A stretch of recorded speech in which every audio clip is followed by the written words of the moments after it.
Hi friends, in our time together today, I'm going to introduce the Hornpipe Harvest Home. It's a delightful tune to play, and I know you'll enjoy it. This is also called the Cincinnati Hornpipe. Some also say the Cork Hornpipe and some other names. I selected this hornpipe for us to learn for a couple of reasons. First, it's just fun to play. It's also popular, and so it's something you ought to have in your arsenal of tunes to play. Also, this hornpipe looks an awful lot like a scale exercise designed as a delightful tune to play. I do hope you're taking advantage of the scale exercises I provide because they are intended to help us prepare for tunes just like this. If you're a beginner, this hornpipe might seem daunting. That's okay. Remember, you don't have to start out of the gate playing something really fast. Play it as slowly as you need to play it well. After all, in order to learn to play it quickly well, you need to learn to play it slowly well. And so even a very beginner, you could play this tune, but play it as slowly as you need to play it. You can learn to play it in rhythm, but play it at a pace you're comfortable, and over time increase that pace. Don't feel stress about speed. We'll follow our usual format. I'll walk us through the tune standing so that you could see my fingers. I do provide a link in the notes to this video to a page on my website so that you could download the music and tabs if you'd like. After I play it through, we'll talk about difficulties you might experience, some ornamentation ideas, and some of the history of the tune that we might or might not know. You can find, quite a few settings to this tune, both in printed music and in the recordings. It's quite popular and widespread. I selected and minimally massaged a setting that I feel is probably about the most popular I've heard played, and pulls out some of the ornamentation that some people write into some of the settings they have so that you get more of the bass tune. Anyway, I hope that helps. Obviously, since there are so many settings, so many recordings, you play it like you'd like to play it. Just remember, you've got pretty much what seems to me the core of the tune. This tune, as other hornpipes, has an A part and a B part. The A part's repeated and the B part is repeated. So what I'll do, and I'm going to stand and walk through the A part, just not with the repeat. I'm going to walk through each measure and pause so that you could get that. And I'll stop. We'll do that with the B part. And then I'll play through the entire tune at just a steady pace in rhythm. A couple of things to know. This one does some runs and some jumps. And on the jumps, the A is the usual anchor note, as we'll call it in this moment, for that. So, for example,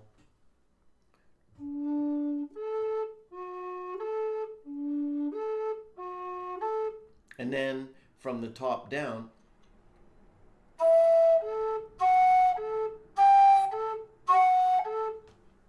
so you're going to get a lot of that and some fun runs. So let me walk through the A part slowly with a pause between measures.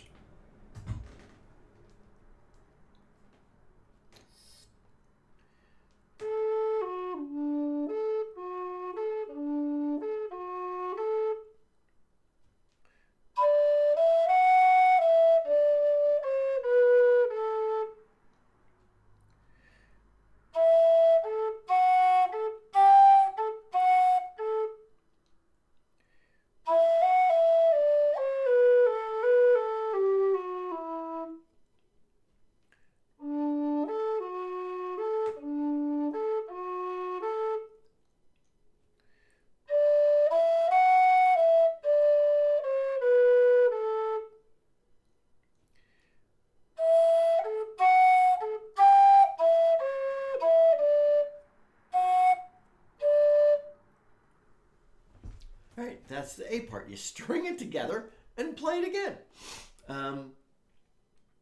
The E part is going to feel, the B part is going to feel similar. So here's the B part.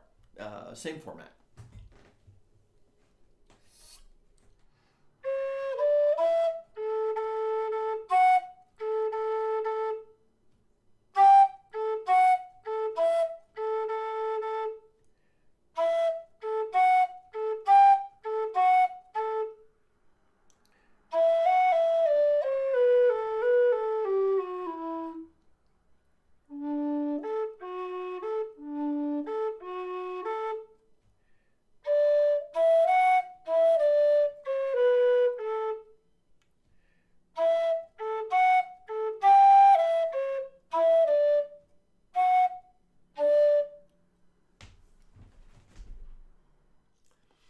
So when we put it together that way, it's, not too bad, I hope. So I will now play through the whole tune at kind of a moderate pace, hoping I don't get carried away.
All right, so that is the tune.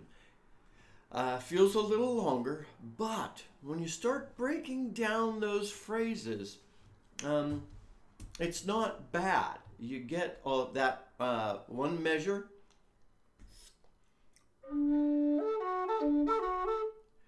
Repeated 1, 2, 3 times in a tune, and you learn some of these segments, and you're gonna know like that one measure is a good portion of the tune, and then that next measure that follows it. See, you just break that down into those pieces, and then when they're strung together, it's a little easier. So that's the tune. That's the A part and the B part. Remember, you repeat the A part, you repeat the B part. So that's a lot of fun. As far as difficulties, I think it's going to feel, if you've never played this or you've played a tune that has this kind of jumps in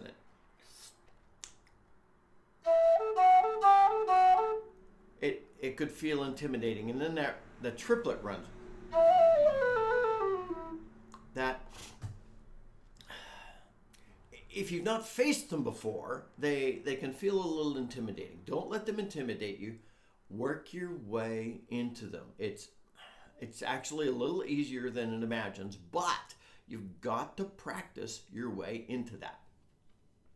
That's really the challenges with the tune, plus the hornpipe timing, which is again why if you use the music and tabs, I've printed it in the rhythm to play it rather than the straight way that you often see it.